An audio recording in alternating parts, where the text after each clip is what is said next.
Why are you who you are? Cosmology of the self. You can only change yourself. Who are you? Why do you want to avoid challenges? Spectrum of consciousness. Courage requires vulnerability. Are you prepared for that? If you can't change your mind, you don't have a mind to change.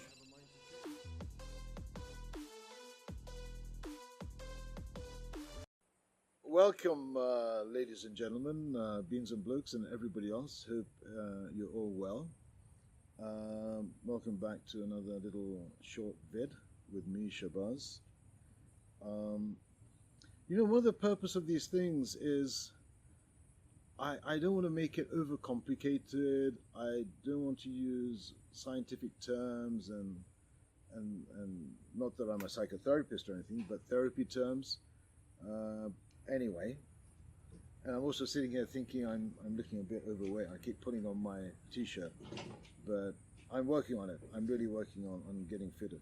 Anyway, what did I want to share with you? This was mostly, I wanted to do something specifically for the guys out there, for the young men, for the middle-aged men, any man, I guess. Look, we're pretty bad at expressing ourselves. For example, many a client, I'll ask them, male clients, men, I'll ask them, when was the last time you actually cried? And I'm not talking about when your mother died or your father passed away or your cat passed or your dog passed or something like that. When it's just getting too much, man, when it just gets too much, when did you cry? And inevitably, 99.9% of the time, the guys say never, which I'm not surprised at the answer or the response, because that's how men are. We keep things within ourselves, and we don't even share stuff with even our closest of friends. We won't cry in front of them, let alone really speak intimately about our inner state, or how we're feeling, or what we're going through, or the challenges we're facing. Whereas women, as you know, they're good at kind of chit-chatting, and they cry quite a bit, and it's useful for them. I'm not saying they don't have their issues. Of course they do. They have their own challenges, But you and I, as men, we need someone in our life sometimes, just to another guy that we really trust intimately. Where we're kind of really close, and we know we're not going to be judged by the other guy, by our mate. And when things are going really well for you, they jump in your shoes and celebrate that opening and that joyousness and that success that you're having with you, for you, because it's you, and they want the best for you. They don't think afterwards, oh fuck, why has it happened to him and not to me? Why does he always get the lucky breaks and not me? That's not a friend, man. That's some messed up kind of guy. And when things aren't going well, again, he'll stand in your shoes with you and just listen. And he'll support you and give you encouragement, because it's you. And he does it without expectation. And you know that of him, so you feel comfortable with him. And then you can even cry in front of him. And, if you can do that, man, that's progression. I mean, that's a good state to be in, to have somebody like that. So we've got to be very careful the kind of friends we hang around with. I'm not talking about this frigging 500, 5,000 friends or 5 million friends on frigging Facebook. You think they give a shit about you? No, they don't. You got to give a shit about yourself first. If anyone's going to give a shit about you, it's got to be you for yourself. And if you don't have someone in your life who can stand in your shoes when things are going well and things are going not so well, then be that person for somebody else in a genuine way, in a sincere way. So the thing is, look, we all get anxious, we all feel downers, which is fine as part of, smaller challenges. And the reason we have them is because there's an imbalance somewhere. And we need to kind of look at it and rectify it. It's not a big deal, man. It comes through reflection, contemplation, getting good counsel as well, good advice, being with a good guy, good company, and just bouncing ideas off of each other in a real way, not superficial. We spend a lot of time in pubs and clubs and restaurants and talking all kind of shit, man. I'm not saying we shouldn't talk shit. It's great to talk shit with mates. But what about the deeper stuff? What about the inner stuff that we have? That someone can help us to, or you can help somebody else to kind of figure their stuff out. I'm not talking about giving advice. I'm talking about just listening to someone. Because you'd be surprised, really surprised, if you listen to someone with real intent, with real sincerity, how much they'll open up to you.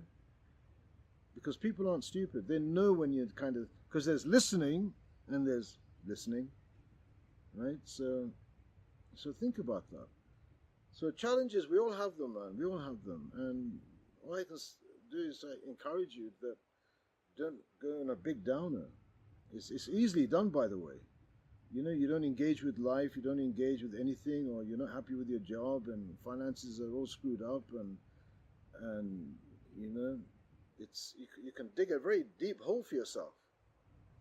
And we don't realize it. We keep on digging that hole, and then suddenly we look up and say, how the hell am I going to get out of this? Well, you're the maker of it, and you can also get out of it. Some of the old traditions they say, the dis-ease or the disease that you have, there's a cure for it, and it's within you. It's because we're the makers of our own little spheres, of our little worlds. So, but it takes courage to look at ourselves, you know. I mean, I got a lot of shit too. I mean, I have to deal with my nonsense as well. But that comes from a point of vulnerability as well. You can't just have courage without vulnerability, guys. You know, and most of us don't actually want to face our vulnerabilities because I think also, you know, courage and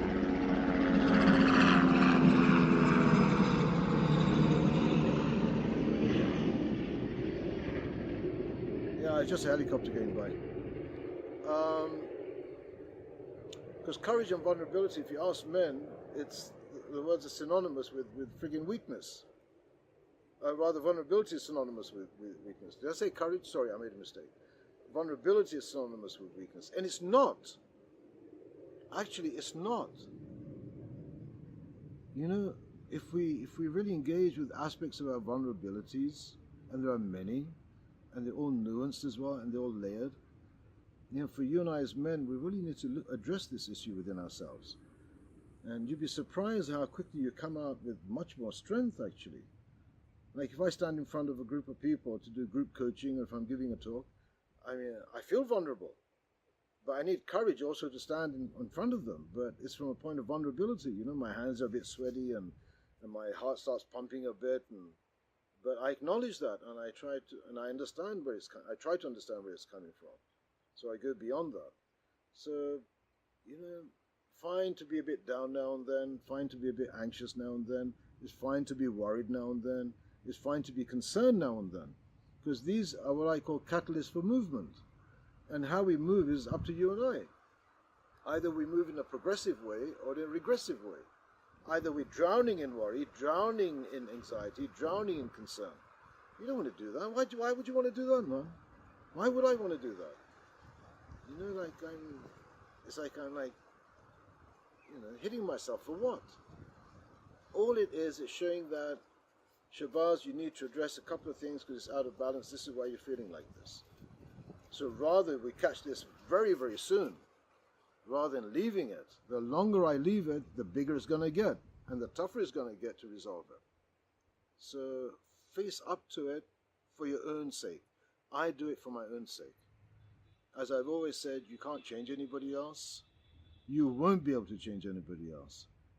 But you and I, we can change ourselves. Catch you next time. Bye.